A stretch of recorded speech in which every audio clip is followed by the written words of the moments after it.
자, 7강 원의 간섭 속에서 개혁을 시도하다 보겠습니다. 교과서 30쪽에서 33쪽 해당하고요. 프린트 14쪽입니다. 자, 첫 번째 우리 몽골의 침략에 맞서다 라고 되어 있습니다. 고려시대 우리가 쭉 살펴보고 있고요. 지난 시간까지 이제 무신정변 이후에 무신들이 집권했다 살펴봤습니다. 자, 무신정권기는 초기에 계속 집권자의 변화로 인한 혼란이 있다가 최씨무신 정권기의 안정기를 취했는데 최씨무신 정권 시기에 몽골의 침략을 받게 되었다라는 얘기 했습니다. 자, 특히 몽골의 침략은 일단 거란을 함께 물리치는 과정에서 접촉했다라고 되어 있고요. 그 이후에 몽골과 이제 접촉하게 되었는데 그들이 무리한 공무를 요구해왔고 그런 것들에 대해서 고려가 사실은 시간을 조금 끌다가 사신이 이제 왔다 갔다 하는 것이죠. 그 과정에서 몽골 사신 저고여가 피살되는 사건이 발생합니다. 자, 이 피살 사건을 구실로 고려를 침략해요. 이름이 중요한 건 아닌데 저고여라는 인물입니다. 자, 그래서 1231년 최우가 집권하고 있었던 이 시기에 이제 몽골이 침략을 하게 되었다. 자, 이 침략에 맞서서 고려는 이제 저항하고 싸우겠죠. 그래서 고려의 항쟁 볼 텐데 당시 집권자였던 최우는 강화도로 천도를 하고요. 그리고 장기적인 이 항전을 준비합니다. 자, 복습하는 의미에서 우리 최우라는 인물 최씨무신 정권의 두 번째 권력자였죠. 최충원의 아들이었고요. 그리고 인사권을 행사하는 정방이라는 기구를 설치했었습니다. 하나 기억해 두시고. 자, 그리고 사실은 내륙에 있는 이 백성들에게는 몽골에 항복하지 말고 싸워라 라고 지시를 하기도 하죠. 자, 그래서 실제로 몽골의 침략으로 국토가 많이 황폐화되었는데 그 와중에 하층민들이 저항을 해서 활약을 했던 경우가 있습니다. 대표적인 경우가 처인성 전투였습니다. 김윤후가 당시 부곡민을 이끌고 몽골 장수 살리타를 사살했다. 처인성 김윤후 정도 보시고요. 당시 이 부곡은 특수행정구역이죠. 자, 그런데 성과를 거두었기 때문에 나중에 이 부곡을 일반 행정구역인 현으로 승격시켜 주기도 합니다. 자, 그리고 충주성에서는 농민과 천민들이 힘을 합쳐서 몽골군을 격퇴하기도 했대요. 자, 오른쪽에 보시면 그래서 당시 수도 개경을 떠나서 강화도로 천도했던 것 볼 수 있고요. 처인부곡민의 항전, 충주성 항전 볼 수 있습니다. 자, 그런데 사실은 우리가 버티는 입장이지 유목민족인 몽골의 침략에 벗어나기 위해서 바다 건너 섬을 택했지만 사실 내륙은 이미 몽골군이 휩쓸고 있단 말이야. 그러니까 이 전쟁을 지속하는 것이 고려에게 득이 될 게 없어. 그래서 내부적으로는 강화를 하자라는 주장이 커지게 됩니다. 자, 그런데 무신 정권은 몽골에게 항복하면 자신의 권력을 잃을 것을 두려워했기 때문에 끊임없이 반대했고요. 결국 최씨 정권이 무너진 이후에 몽골과 강화를 맺게 됩니다. 그래서 고려의 왕자가 직접 이 몽골에 가서 협상을 하게 되는 것이죠. 자, 그래서 1259년 강화를 하게 되고요. 몽골의 도움을 받아서 그 이후에 무신 세력을 제압하고 이제 고려 왕실은 원나라의 요청에서 부마국이 됩니다. 부마는 사위를 말하는 겁니다. 원나라 황제의 공주와 고려의 왕자가 결혼하는 이런 형태죠. 그래서 원나라 황제와 고려의 왕이 장인어른과 사위의 관계가 된다. 뭐 이런 의미로 보시면 되겠습니다. 자, 몽골과 강화조약을 체결하고 나서 약 10여 년 뒤 결국 개경으로 돌아오게 됩니다. 자, 돌아오는 결정을 하게 되는데 끊임없이 반대했던 일부 무신 세력이 있어요. 그들이 바로 삼별초입니다. 자, 이 삼별초는 몽골에 항복하고 개경으로 돌아가는 것에 끊임없이 반대하면서 항쟁을 했고요. 결국 고려 정부 몽골의 연합군에게 진압되었는데 그 과정을 보면 강화도에서 버티다가 그 다음 전라도 진도 지역에서 저항, 그러다가 마지막에는 제주도까지 밀려나게 됩니다. 자, 지도를 보시면 개경으로 한도된 이후에 삼별초의 항쟁이 요렇게 이어지고 있다. 배중손, 진도, 김통정, 제주도 이렇게 보시면 되겠습니다. 자, 그래서 2번 원의 간섭으로 인해서 고려가 어떻게 바뀌었는지를 쭉 봐야겠죠. 통치체제부터 보도록 하겠습니다. 자, 고려는요, 원나라에게 항복을 했지만 원나라의 직접 지배는 받지 않았습니다. 그것에 대해서는 사실은 교실에서 충분히 설명을 했고요. 여기서는 그냥 넘어가겠습니다. 간접 지배의 형태로 내정 간섭을 단행했는데, 자, 수시로 사신을 파견해서 간섭했고요. 고려의 통치체제를 제후국에 맞게 바꿔라 라고 요구합니다. 그러니까 고려가 은연중에 스스로 황제국을 칭하는 경우가 있었는데 그거 잘못됐다. 너희는 그것보다 아래야 라고 얘기했던 것이죠. 자, 그리고 그 요구를 받아들여서 왕실의 용어와 관제를 낮추게 됩니다. 자, 교과서 31쪽에도 이렇게 나와 있습니다. 자, 그래서 왕실 용어. 우리 왕이 죽고 나서 그 왕을 평가해서 붙이는 묘호, 왕의 호칭을 붙일 때 종을 사용했다면 이제 원 간섭기에는 몽골에 충성한다라는 의미를 담아서 충땡왕 이런 식으로 붙였습니다. 그래서 원 간섭기의 최초의 이제 국왕으로 등극한 인물이 충렬왕, 그다음 충선왕 이런 식으로 붙게 될 겁니다. 황제를 부를 때 폐하라고 부르지만 국왕을 부를 때 전하 이렇게 부르고요. 황제의 후계자를 태자, 국왕, 제후국의 왕의 후계자를 세자라고 부릅니다. 자, 그리고 관제를 보시면 중서문화성과 상서성이 있죠. 요거 우리가 이성이라고 하고 고려의 중앙통치조직 하면 이성 육부제였습니다. 이것을 지금 한 개로 1부로 통폐합했고요. 육부도 역시 4로 통폐합했습니다. 이런 것들 보시면 됩니다. 중추어는 밀직사로 낮추었다. 자, 그리고 이 원 간섭기의 통치기구 또 다른 것 변화 보시죠. 국정을 총괄하는 기구로서 도평의사사라고 하는 기구가 등장합니다. 그러니까 이성 육부 체제가 이 시스템이 낮아졌잖아. 격이 떨어지면서 제대로 된 기능을 수행하기 어려웠어. 자, 그래서 기존의 도병마사라고 하는 기구를 재편해서 도평의사사로 만들었습니다. 자, 요것도 나에게 있는 것인데 몽골 침입과 삼별초 진압 과정에서 도병마사의 비중이 커지자 명칭과 권한을 재편했다. 자, 요거는 교과서에 나온 추가 설명인데요. 상설기구로서 국정 전반을 논의했다. 최고기구가 바뀌었다 라고 보시면 되고요. 자, 이 도평의사사는 때로는 당시 도당이라고 이렇게 심플하게 부르기도 했습니다. 또 정동행성이라는 기구를 설치했어요. 행성이라고 하는 것은 원나라의 관청 이름이야. 고려에 땡땡 도감 땡땡 도감 하듯이 원나라에서는 땡땡 행성이라고 불렀는데 정동행성은 동쪽을 정벌하러 가는 기구야 라는 것이죠. 그래서 목적은 일본 침략이었다. 그래서 고려에 설치를 했고 실제로 2차례 침략을 합니다. 자, 그런데 실제 실패했고요. 전쟁이 그러면 끝났으면 정동행성이 사라져야 했는데 전쟁 이후에도 지속적으로 존속하면서 내정 간섭을 심화해 왔다 라는 것까지 같이 보시면 되겠습니다. 자, 정동행성의 최고 책임자를 승상이라고 했는데 이 승상은 보통 고려왕이 겸직을 하도록 했고요. 자, 그래서 고려왕은 한 나라 고려의 왕이면서 원나라의 신하인 이중적 지위를 가졌다 라는 것도 보시면 됩니다. 자, 이 정동행성이라고 하는 것을 설치해서 당시 일본 침략에 필요한 사람들 끌고 갔고요. 군사, 물자 가져갔습니다. 다양한 물자, 선박 이런 것들을 만들도록 했습니다. 자, 빠져있는데 요거 하나만 추가로 보죠. 영토 상실이 있었습니다. 고려를 직접 지배하지 않았지만 일부 자신들에게 필요하다라고 생각되는 영토를 빼앗아간 거야. 자, 쌍성 총관부, 동령부, 탐라 총관부가 있는데요. 요거는 교과서에는 없는 지도입니다만 당시 원나라가 가져간 영토를 잘 표현하고 있어서 갖고 왔어요.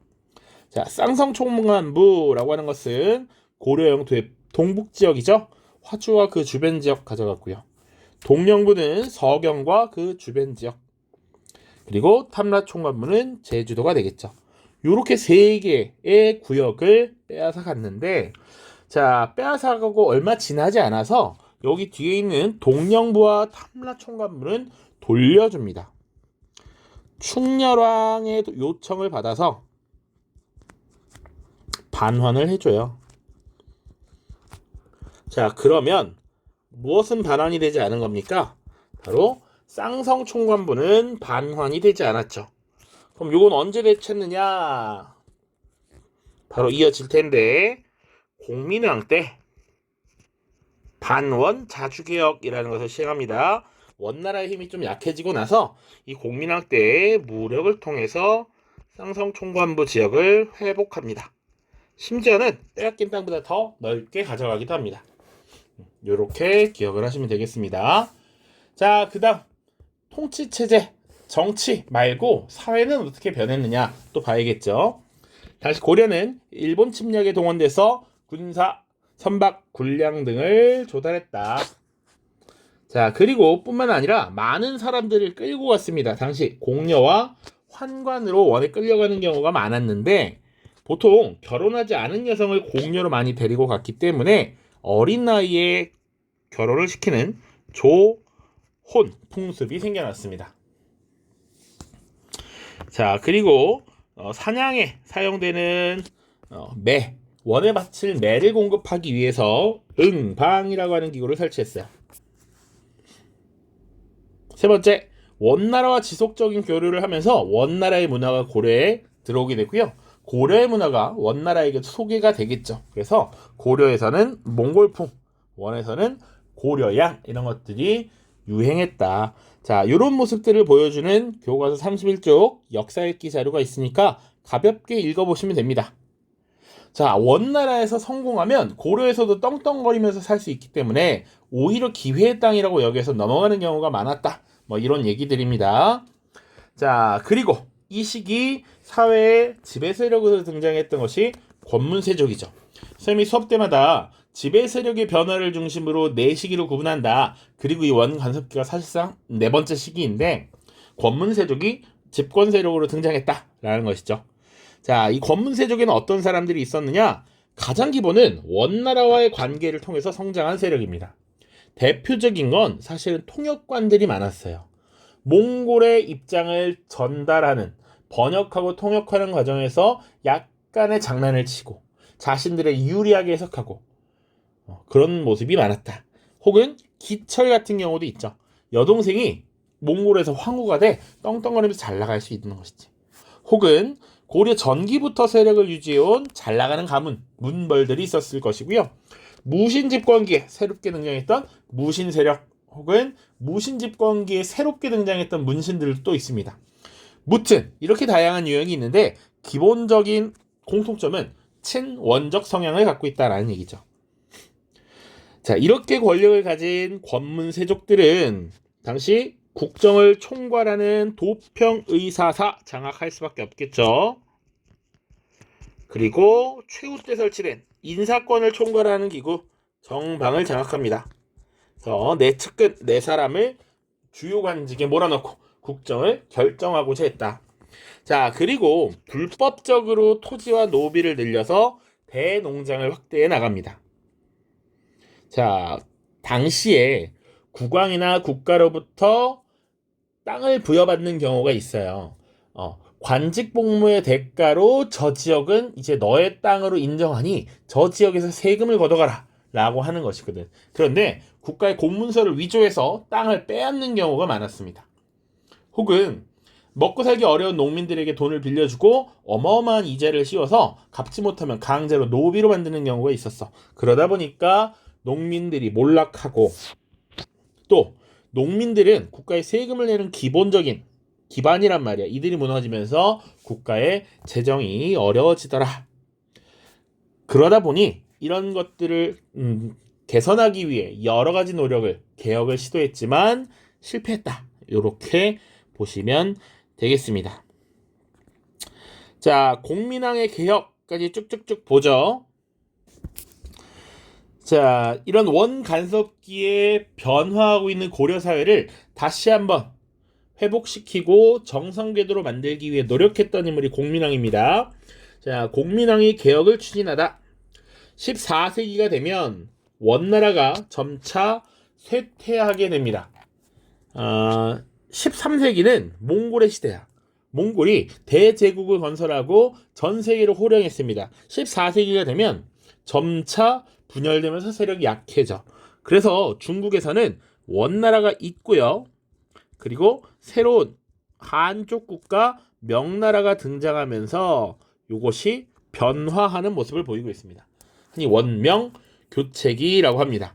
이런 시기에 약해진 원나라를 밀어내고자 여러 가지 노력을 기울였던 것이 공민왕이죠. 그래서 원나라의 간섭으로부터 벗어나고 그리고 강력한 왕권을 회복하려고 했던 것이 바로 공민왕입니다. 그래서 공민왕의 개혁을 쭉 봐야 되는데 크게 두 가지 부류로 나눠서 정리를 하셔야 돼요. 자, 이 공민왕은 예전에도 얘기했지만 고려시대를 공부할 때 단독으로 출제될 수 있는 4명의 왕 중에 하나다라고 얘기했습니다. 태조 왕건, 광종, 성종, 그리고 공민왕. 여기 3명 플러스 공민왕입니다.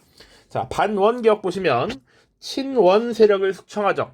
대표적인 인물이 기철입니다. 기철 세력 혹은 기씨 일파라고도 해도 맞습니다. 자, 그리고 정동행성 있죠?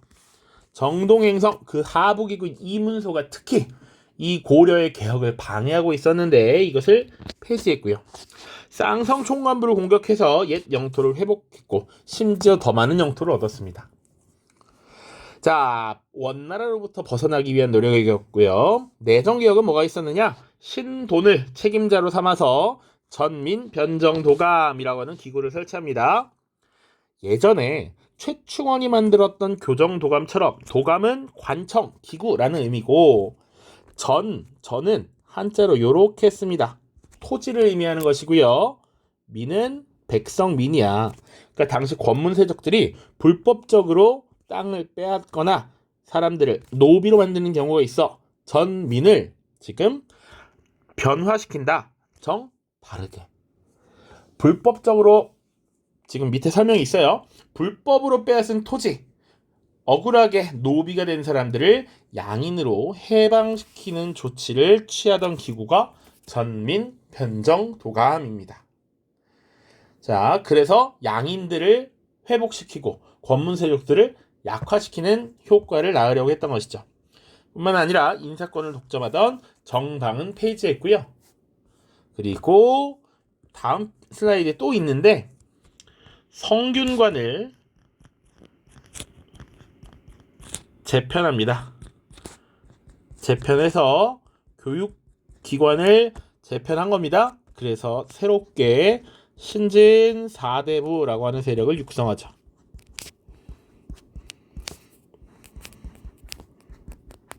자, 요렇게까지 보시면 되겠네요. 자, 그러면 이 공민왕의 개혁은 어떻게 끝났느냐? 잘 돼서 고려가 회복되었느냐? 그렇지 못했다라는 겁니다. 실패라고 되어 있죠. 자, 외부적으로 중국으로부터 홍건적이 쳐들어왔고요. 그리고 남쪽으로부터는 왜구가 쳐들어오게 됩니다. 그리고 자신들의 기득권을 빼앗으려고 하니 권문세족들이 반발을 했고요. 그 와중에 공민왕이 시해되면서 개혁이 결국 중단되었죠. 다만 이 홍건적과 왜구의 침입을 막아내는 과정에서 또 이 전쟁에서 공을 올린 무장 세력들이 정치에 등장하게 됩니다. 그것이 신흥 무인 세력이라고 하는 존재들이고요. 대표적인 인물로 최영 같은 인물, 그리고 이성계 같은 인물들이 있습니다. 이들이 이제 또 고려 말 주도적인 정치 세력으로 등장하게 됩니다.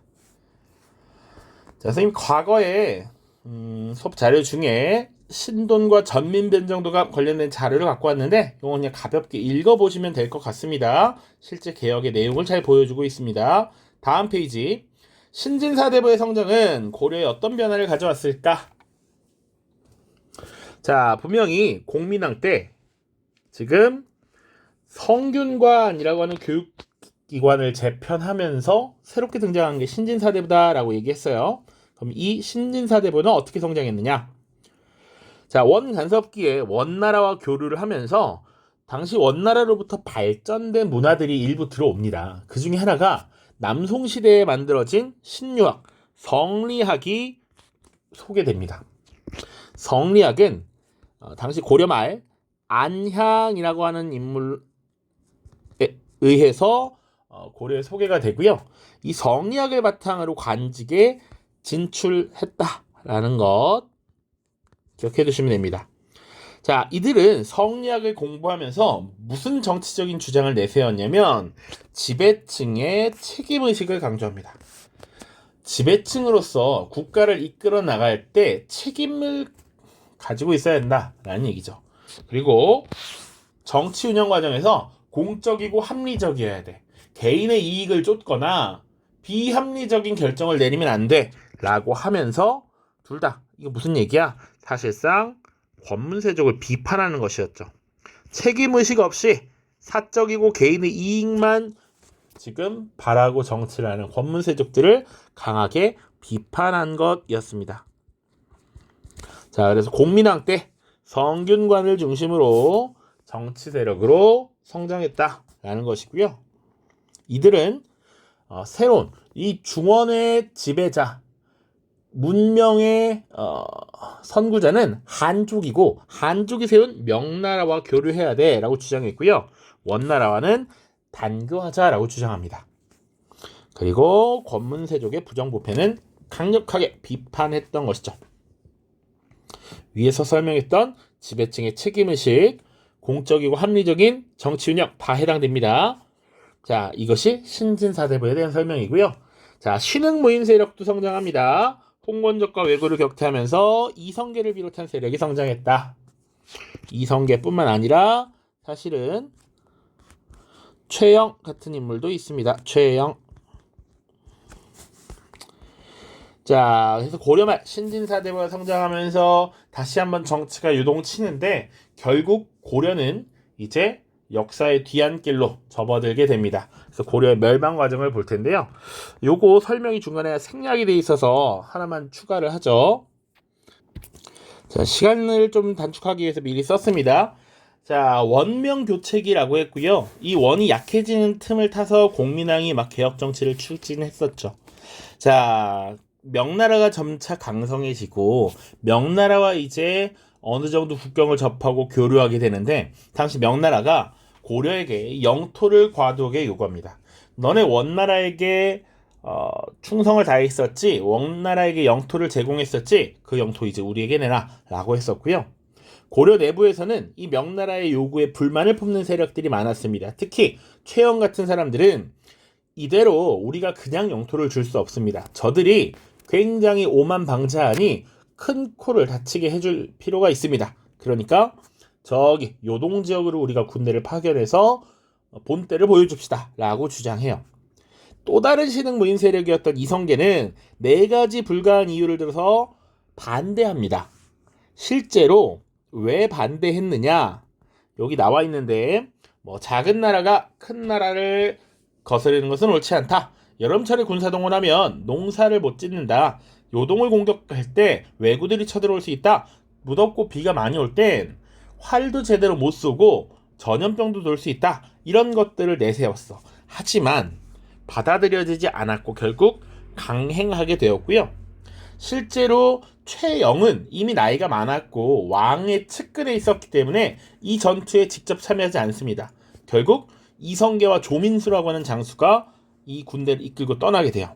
그래서 교과서 32쪽에 보시면 그렇게 진격을 하다가 여기 압록강의 하중도인 위화도에 머무르게 되죠. 자, 결국은 사실은 이 전쟁에 나서는 것이 무리하다라고 판단하고 있었고 그렇다고 명령을 따르지 않는 것도 명령 불복종이란 말이야. 그런데 결국은 이 위화도에서 군대를 돌리게 됩니다. 그리고 자신의 정치적인 결정에 대한 입증을 위해서 혹은 정치적으로 명분을 만들기 위해서 사실 개경을 이제 함락하고 최영을 공격하게 되는 것이죠. 그래서 위화도 해군에 대해서 쭉 여기 설명이 되어 있습니다. 이 요동정벌 판단이 잘못되었다. 최영을 처벌해야 된다 이렇게 주장할 수 있었다라는 것이죠. 위화도 해군을 통해서 사실상 실권을 잡게 됩니다. 자, 여기 보시면 신진사대부는 위화도 해군을 계기로 실권을 잡은 이성계와 함께 정치적 권력은 위화도 해군으로 잡고 이제 신진사대부들의 경제적 기반을 확보하기 위해서 과전법이라는 것을 시행합니다. 그럼 또 과전법이 뭔지 봐야겠죠? 당시 전현직 관리들에게 관리 등급에 따라서 세금을 거둘 수 있는 토지를 지급하는 제도가 과전법입니다. 그래서 국가를 대신하여 조세를 거둘 수 있는 권리, 수조권을 준 것이라고 보시면 돼요. 경기 지역에 한해서 준 겁니다. 자, 이 과전법 자체는 이제 신진사대부의 경제적 기반을 확보하는 것이었다. 권문세족들의 경제적 기반을 어느 정도 해소하고 신진사대부의 경제적 기반을 확보하기 위함이다. 이렇게 보시면 됩니다. 자, 그 이후에 신진사대부들은 그 이후 개혁의 방향을 둘러싸고 온건파와 급진파로 나뉘게 됩니다. 똑같은 개혁을 추진하더라도 신속하고 좀 더 과감하게 하려는 세력이 있을 것이고 천천히 점진적 개혁을 추진하는 세력이 당연히 있겠죠. 특히나 고려라는 나라를 유지한 채 개혁을 시행할 수 있는가에 대해서 의견이 갈리게 됩니다. 자, 그래서 새 왕조 건국을 주장한 급진파, 고려 왕조의 유지를 주장한 온건파가 대립하였는데 결국 급진파가 온건파를 제거하게 되죠. 급진파를 대표하는 인물이 정도전이라는 인물이 있고요. 그리고 조준이 있고요. 이성계의 아들로서 주도적인 역할을 수행한 이방원도 여기 포함시킬 수 있습니다. 자, 그리고 온건파사대부라고 하면 충신으로 우리가 익히 잘 알고 있죠. 정몽주라는 인물, 그리고 길제라는 인물도 있습니다. 특히나 우리는 단심과 하여가를 통해서 이방원이 정몽주를 죽였다라는 것도 알고 있죠. 그렇게 기억을 하시면 됩니다. 결국 이성계를 왕으로 추대하면서 조선을 건국했다. 자, 다음 페이지에서 신진사대부와 관련된 교과서 자료가 있어요. 교과서 자료가 있는데 사실은 가볍게 읽어보시면 됩니다. 성리학을 이념으로 삼았고 명과의 교류를 주장했고 경제적 기반을 확보하기 위해서 과전법을 시행했죠. 다만 밑에 설명들을 쭉 보시면 돼요. 원간섭기에 충선왕이라고 하는 왕이 당시 원나라의 수도 베이징에 만권당이라고 하는 도서관을 세웠습니다. 그 도서관에 열심히 출입하면서 원의 학자들과 교류한 성리학자 신진사대부의 스승격인 이재현이 있습니다. 자, 이재현은 윤리적이고 실천적인 삶을 강조한 원의 성리학을 깊이 있게 이해할 수 있었고요. 이 이재현의 학문은 훗날 신진사대부로 대표되는 이색, 정몽주, 정도전 같은 사람들에게 큰 영향을 주었습니다. 위에도 나와 있지만 지배층으로서 백성들을 구제하려고 한 것, 이게 중요하다. 책임의식을 강조하는 모습을 보이고 있습니다. 자, 관료로서의 책임의식. 명과의 교를 보시면 14세기 원나라가 쇠퇴하고 명이 번성하자 신진사대부들은 명을 천하의 중심으로 인식하고 원과의 결별을 주장하였다. 자, 그리고 권문세족을 비판하였다. 이렇게 보시면 되죠. 자, 밑에는 사실은 이미 배운 내용들을 다시 정리한 것 뿐이니까 가볍게 보시면 되겠습니다. 자, 다음 영상에서는 이제 조선시대 다루도록 하겠습니다. 고생 많았습니다. 안녕.